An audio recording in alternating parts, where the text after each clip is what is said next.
ოქროს თევზი რომ დაიჭირო და იმან კითხას 10 სურვილს აგისრულებო. ერთი მაინც ხომ იქნება ჭამდე რასაც მინდა, რამდენსაც მინდა და წონაში არ ვიმატებდეო.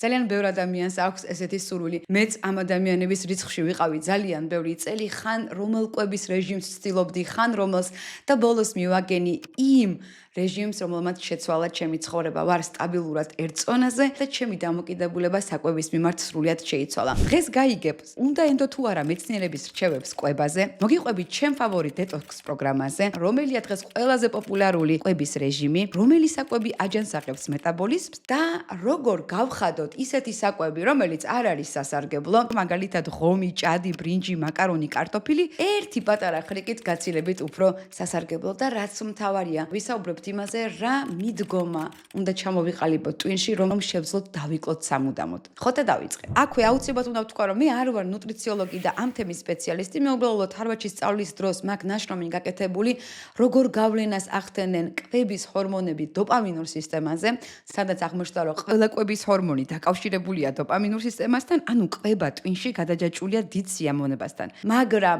მე რასაც ვაკეთებ, თანამედროვე ძალიან მაღალ რეიტინგული უნივერსიტეტების ჩატარებულ კვლევებს ვკითხულობ, ვამოწმებ მათ სანდოობას და ამაზე დაყრდნობით ვიქმნი წარმოდგენებს, თუმცა ეს არ ნიშნავს, რომ ეს ყველაფერი არის სანდო და გეტყვით რატომ.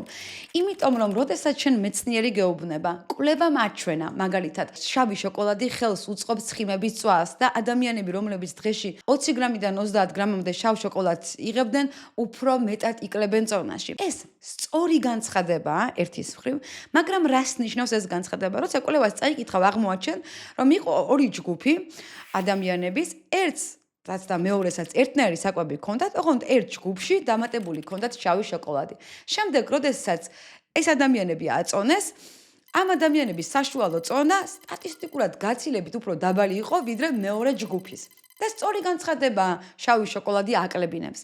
მაგრამ თუ ჩაუღმავდებით, იქ ნახავ, რომ იმ ჯგუფში, რომელმაც უფრო მეტად დაიკლო 50%-მა საშუალოდ, 10%-მა უმნიშვნელოდ და ზოგმა შეიძლება მოიმატა კიდეც. ესე იგი, როდესაც შენ მეცნიერი გელაპარაკება კვლევის ზენით, ის შენ არ გელაპარაკება როგორც ინდივიდს, ის შენ გელაპარაკება როგორც საშუალო სტატისტიკურ ერთეულს. ყოველთვის არის იმ კვლევაში 30, 35, 40% ადამიანების, რომელზეც იმ საკვებმა ან იმ პრეპარატმა არ იმუშავა, მაგრამ მეცნიერები ამას არ ქმნიან, რომ აი ეს პრეპარატი ასე მუშაობს. ამიტომ მნიშვნელოვანი ის კი არ არის ნუცა სპინი რა სიტყვის. მნიშვნელოვანია შენ როგორ აკვირდები შენ ორგანიზმს და რამდენად კარგად იცნობ რა საკვები როგორ მოქმედებს შენზე. ერთადერთი რაც ჩვენ და მეცნიერებმა შეიძლება გავაკეთოთ არის რომ მოგაწოდოთ მეტი სტატისტიკური ინფორმაცია, მაგრამ ეს არ არის გარანტია იმისა, რომ ეს კონკრეტული რამე შენთვის სასარგებლო იქნება და იმ შედეგს დადებს, რომელიც შენ გინდა. მაგრამ შენ როგორ უნდა იცოდე რა არის სასარგებლო? აუცილებლად უნდა აკვირდებოდე შენს ორგანიზმს, მაგრამ ეს შენის ორგანიზმის სიგნალების საიმედო არის მხოლოდ მას შემდეგ, რაც შენ გაქვს გაკეთებული სრულფასოვანი დეტოქსი. და რატომ? იმიტომ რომ ჩვენს ორგანიზმში კუჭ-ნაწლავის სისტემაში ცხოვრობს 40 ტრილიონი ბაქტერია. თუ წინა ეპიზოდი ნანახი გაქვს, შეგიძლია ეს თავი გადაახვიო, მაგრამ შეგიძლია მოусმინო გამეორებისთვის და ახალი ინფორმაციისთვის. ათასობით სხვადასხვა სახეობის ბაქტერია ჩვენს ორგანიზმში. ზოგ ბაქტერიას უყვარს ნახშირწყლები, ზოგს თული ნახშირწყალი, ზოგს ცხოველური პროტეინი და იმის და მიხედვით, რომელი ბაქტერიები არიან მომძლავრებული ჩვენს ორგანიზმში, ჩვენი გემოვნებაც და სურვილი კონკრეტული საკვების ძალიან იცვლება. ამ ბაქტერიებს აქვთ უნარი პირდაპირ ტვინში გააგზავნონ სიგნალი ჩვენ ეს კონკრეტული საკვები გვინდაო. თუ ეს დაუჯერებლად ჟღერს, ესე იგი არ გინახავს წინა ეპიზოდი და გირჩევ რომ ნახო. და როდესაც შენ დიდხანს იკვებებოდი არაჯანსაღად, ეს ნიშნავს, რომ ის ბაქტერიები, რომლებსაც უყვართ ეს არაჯანსაღი საკვები მომრავლებულები არიან და ეს ძალიან ხშირად არის მაღალი გლუკოზის შემცველი საკვები, ცომეული, ტკბილეული და ისინი აგზავნიან ტვინში სიგნალს, რომ ჩვენ კიდევ მეტი გვინდა ეს საკვებიო. ეს შენ ბაქტერიებს უნდათ და არა და შენი ორგანიზმისთვის ეს სასარგებლო არ არის. როდესაც შენ ორგანიზმში არის მრავალფეროვანი სახეობა ბაქტერიების, მათი ბალანსი დაცული, ანუ არ არის დისბიოსი, მაშინ შენი ორგანიზმის სიგნალები სარწმუნო ხდება და იმისთვის, რომ ეს ბაქტერიები ბალანსში მოვიდნენ, რაღაცა ვადით აუცილებელია ძალიან ჯანსაღი ყვება დეტოქს პროგრამა, რომელიც უამრავი არსებობს, მაგრამ მე მოგიყვები იმ დეტოქს პროგრამაზე, რომელიც ჩემი ფავორიტია და ახსნი რატომ. როდესაც პირველად გავიგე, იმ პერიოდში მომატებული მქონდა საკმაოდ და 6 კვირაში დავიკელი აი ეს მომატებული 8 კილო, ჩემო მეგობარმა ამ ველაში დაიკლო 16 კილო, მაგრამ თავარი ეს არ არის. თავარი არის იმდენად გაჯანსაღდა ჩემი ბაქტერიები, ანუ მიკრობიომა, რომ ჩემი დამოკიდებულება საკვებისადმი სრულიად შეიცვალა. მას შემდეგ 1-2 კილო შიგნით ვარ სტაბილურად ერთი და იგივე წონაზე.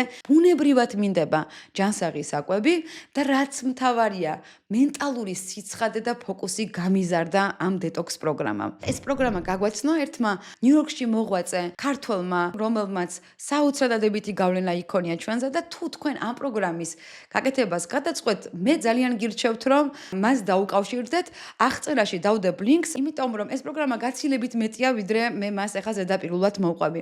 აი ამ დეტოქსის პროგრამის დროს პირველი 6 კვირის განმავლობაში ჭამ დღეში 2 ჯერ, თითოეულ კვებაზე იღებ 115 გრამ პროტეინს, რომელი ფორმაც გინდა, ხორცი, ქათამი, თევზი, ზღვის პროდუქტი, 115 გრამ ლიმიტირებულ ბოსტნეულს, ასეთებია მაგალითად კვახი, ბადრიჯანი, ყაბაყი, სტაფილო, ულიმიტო რაოდენობის სხვა ბოსტნეულს, როგორიც არის სალათის ფურცლები, კიტრი, პომიდორი, ხახვი, ნიორი, ბულგარული, ულიმიტო რაოდენობით იყენებ წვანილებს, სუნელებს, სოკოს, მარილს, ძმარს და ამას მე აყოლებ 115 გრამ ხილს. თითქმის ყველა ხილს რამოდენიმე გამონაკლისის გარდა. ესე იგი, რატომ მომწონს ეს კვება? ეს ძალიან გავს იმ კვების რეჟიმს, რაც ჰქონდა ჩვენს წინაპარს 1000 წლების მანძილზე, სანამდე მოაშენებდა თავ-თავს და გამოიგონებდა პურ მარცვლეულს. ჭამდა ხორცს, თევზს, სოკოს, ხილს და ბოსტნეულს მწვანილს. ამისთვის ჩვენი ორგანიზმი არის ძალიან კარგად ადაპტირებული, ისევე როგორც ჩვენი ბაქტერიები. და ამ 6 კვირის განმავლობაში ხდება მართლა საოცრება, გამოდევნა ყველანაირი ტოქსინების, ამ ბაქტერიების გაჯანსაღება, სხვანაირი გიხდება კანი, სხვანაირი გიხდება რაც თავარია განწყობა. კარგი კიდევ ისა აქვს, რომ შენ რომ კონკრეტული საკვები არ გაქვს, შენ მუდმივად იგონებ ახალ-ახალ კერძებს. ხო, მაგალითად შეგიძლია გააკეთო უცხიმოდ აჯაფსანდალი, ხან ჩახოხბილი თევზის, სტეიკი, ხაშლამა, ღვიძლის სალათის, სუპების, ზღვის პროდუქტის, ქათმის, ბოსტნეულის, უამრავი პროდუქტის მოგონება შეგიძლია. ზოგს ამბობენ, რომ თავიდან უჭირთ, რომ ტოქსინების გამოდენვა იწყება და აი იმ ნეგატიური ემოციების გადაფარვა რომ ვეღარ ხდება მაღალ დოპამინური საკვებით, თავიდან შეიძლება ადამიანებს გაუჭირდეთ, მაგრამ მალე იწყება ისეთი გაჯანსაღება, რომ შენ გეცვლება გემოს რეცეპტორებიც. ენერგია გაქვს საოცარი და გაცილებით ადვილად გამოგდის მერე ჯანსაღი კვება. რა თქმა უნდა, ეს კვების რეჟიმი რთულია მათთვის, ვინც მუშაობს, იმიტომ რომ სახში უნდა მოამზადო, თუ ყავს პარტნიორი, რომელიც მოგიმზადებს ან მშობელი გადასარევი, ან შეიძლება მიაგნო რესტორანს, რომელიც უცხიმოდ მოგიმზადებს ამ საკვებს. მაგრამ თუ ამას გადაწყვეტ და გააკეთებ, შენი მენტალური ჯანმრთელობა, წონა და განწყობა ძალიან შეიცვლება უკეთესობისკენ. აი ამ დეტოქსის შემდეგ მაშინ რა უნდა ვქნათ და ახლა უკვე მივედით ყველაზე დღეს პოპულარულ თემამდე, რომელსაც ქვია შუალედური შიმშილი, ასე ეძახიან, მაგრამ მე მოდი დავარქვამ შუალედური კვება, ხო? არის საათების დრო, როცა იკვებები და არის საათები, როდესაც არაფერს არ იღებ წყლის, ჩაის და ყავის გარდა.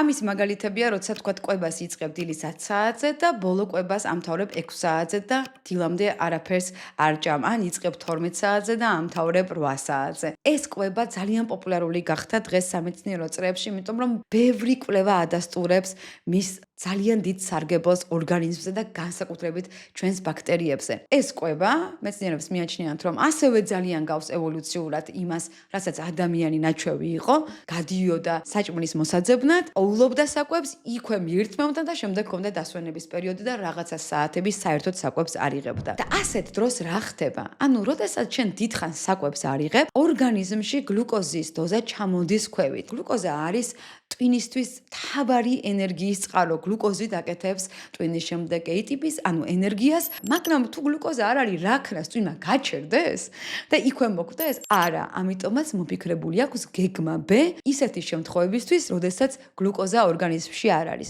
ეს გეგმა B არის კეტონების გამომუშავება, ანუ ცხიმების გარდაქმნა ტვინისთვის საჭირო ენერგია. და ასეთ დროს ტვინი უკვე არამც თუ ცხიმებს წვავს, არამედ რთავს ისეთ მექანიზმს, რომ შენ გაგიზარდოს ენერგია, რატომ? იმიტომ რომ გლუკოზა თუ არ არის, ესე იგი შენ მეტი ენერგია გჭირდება, რომ წახვიდე და საკვები იპოვო და ამიტომ ორგანიზმი გადადის საგანგებო რეჟიმში, აი ამ კეტონების გამომუშავებით და შენ კიდევ დამატებითი ენერგია გაქვს, რომ მოიპოვო საკვები.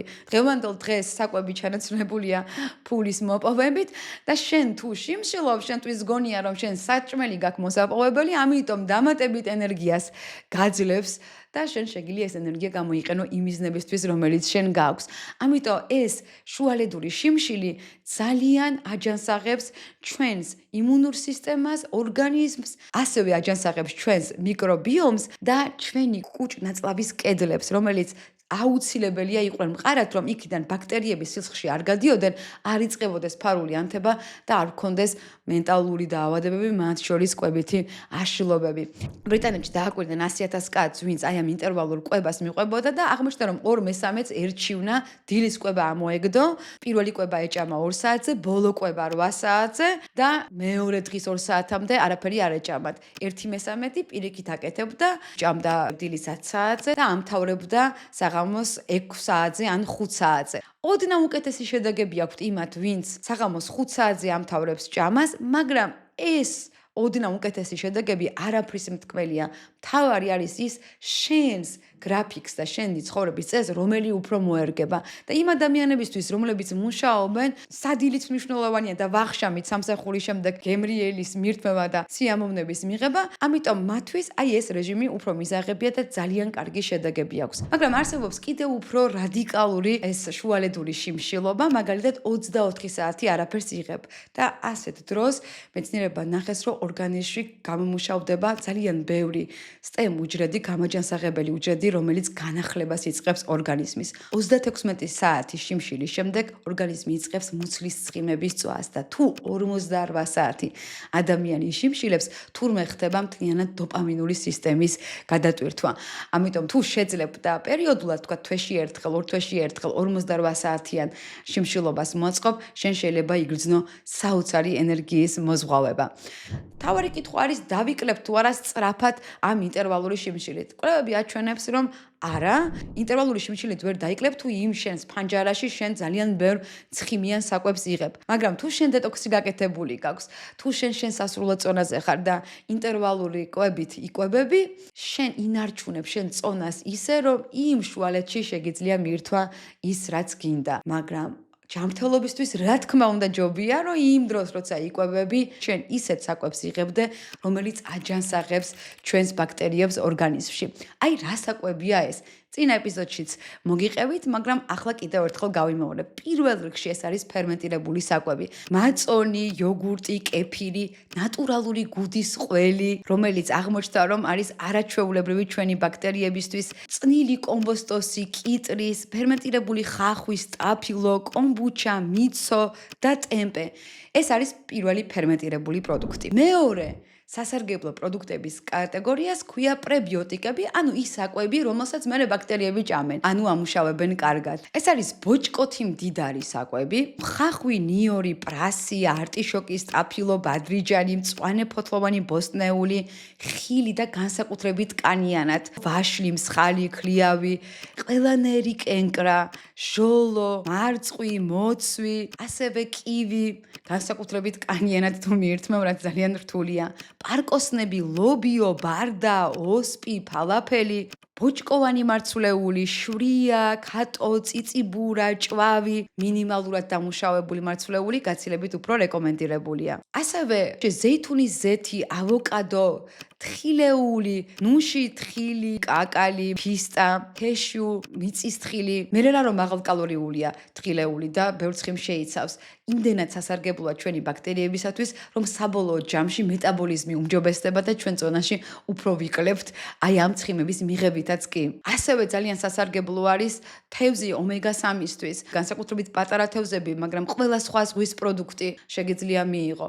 კაკაო ასევე არის ძალიან კარგი ანტიოქსიდანტი და ბაქტერიების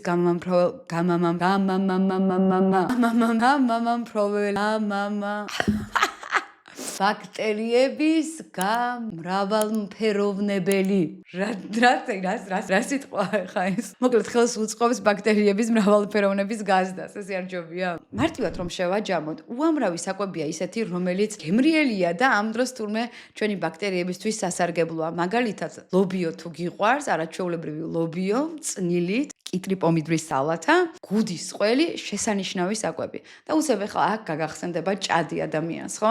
რა თქმა უნდა, ჭადი, ცომეული, პასტა, მაკარონი, კარტოფილი, რომელიც სახამებელს შეიცავს, არ არის კარგი ჩვენი ორგანიზმისთვის, მაგრამ აქ არსებობს ერთი ხრიკი, რომელიც აი ამ საკვებსაც გახდის ოდნავ უფრო სასარგებლოს. თუ შენ კარტოფილს მოხარშავან შეწვავ და გააციებ, იგივე ჭადს, იგივე ღომს, ანუ იმ საკვებს, რომელიც სახამებელს შეიცავს, ჯერ გააციებ რამდენიმე საათით მაცივარში, მერე ისევ გააცხელებ ზომიერად და მიირთმევ, ის გაცილებით სასარგებლო ხდება.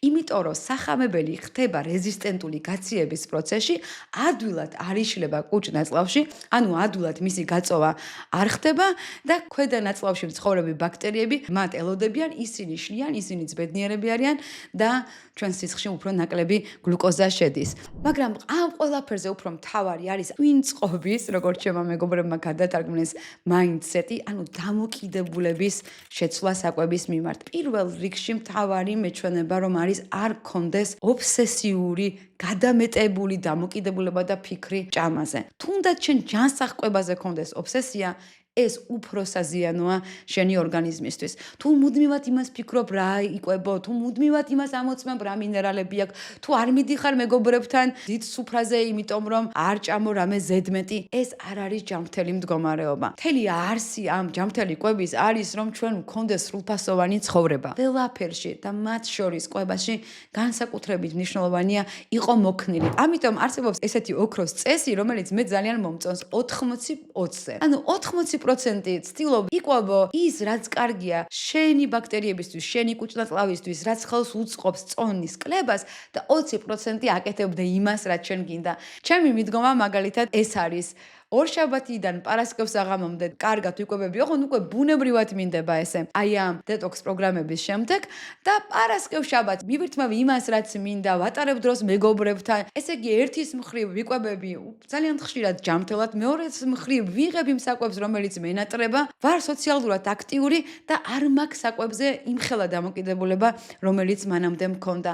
თუ ახლა უფრო ხშირად სულად ჭამ, შენი მიზანი იყოს, რომ იმ დღეების რაოდენობა, როცა იკვებები პრებიოტიკებით, ანუ ბაქტერიებისთვის გასახარი საკვებით, ნელ-ნელა გაიზარდოს. თუ არ გამოგივა ხანდახან, ამაზე შენ თავს არ გაუბრაზდე. ყველაზე მეტად დამანგრეველი ამ კვებაში და სწორედ კვებითი აშლილობების ჩამომყალიბებელი არის ეს დანაშაულის გრძნობა, როცა არ იკვებები ისე, როგორც შენ გონია, რომ უნდა იკვებებოდე. მეორე, არ ეცადო, რომ სწრაფად დაიკლო ის წონა, თუ ახლა გაქვს მომატებული. თუ ჩვენი გადაწყვეტილება იქნება უცებ დავიკლოთ წონაში, კი, კონკრეტული დიეტები, მაგალითად კეტო დიეტა, ამის შესაძლებლობას მოგცემს, მაგრამ 90%-ში აუცილებლად ისევ მოიმატებ. ასევე მნიშვნელოვანია, რომ თუ ძალიან შეამცირებ ნახშირ წყლებს, სწრაფი კლება კი მოხდება, მაგრამ პირველ რიგში სითხის ხარჯზე, შემდეგ კუნთის მასის ხარჯზე, თუ ძალიან ბევრს არ ვარჯიშობ და შემდეგ დაიწყებს ცხიმები წვას. და თუ დეფიციტში ამყოფე შენი ორგანიზმი და შენი ბაქტერიები რომელიმე კონკრეტული მაკრონიუტრიენტების, ან ნახშირწყლების, ან ცხიმების, ან პროტეინის, ორგანიზმი აუცილებლად ძალიან მოგთხოვს კომპენსაციას. მე მესმის, რომ ახლა ზაფხულია და ბევრ ადამიანს სწრაფად უნდა ბევრი კილოს დაკლება, მაგრამ თუ ეს არის თქვენი მიზანი, მაშინ გირჩევთ დაიწყოთ ისეთი დეტოქსით, რომელიც ბარემ თან გააჯანსაღებს თქვენს მეტაბოლიზმს, თან დაგაკლებინებთ წონაში. ერთხელ და სამუდამოდ უარი ხო უნდა ვთქვათ, აი ამ იო-იო ეფექტს, რასაც ეძახიან, დავიკლებთ, მოვიმატებთ. ჯობია ისეთი ფორმით დაიკლო, რომლის შენარჩუნებასაც შეძლებ. ამისი ერთადერთი გზა არის გავიჯანსაღოთ ჩვენი მიკრობიომი და ვიკვებოთ ისე, რაც თან სასარგებლოა. და თუ ამ ინფორმაციის მიღების შემდეგ შენ არ მოგეცა мотиваცია უცებ შეცვალო რაღაცა, არაუშავს თუ შენ აქამდე უყურე, ეს უკვე ნიშნავს, რომ შენს ტვინში ფარულად მოდელი არის შეცვლილი და ეს ამდენი ინფორმაცია სადღაც აუცილებლად შენი ქვეცნობიერიდან რაღაცა გადაწყვეტილების სახით ძალიან ჯანმრთელად ამოვლინდება.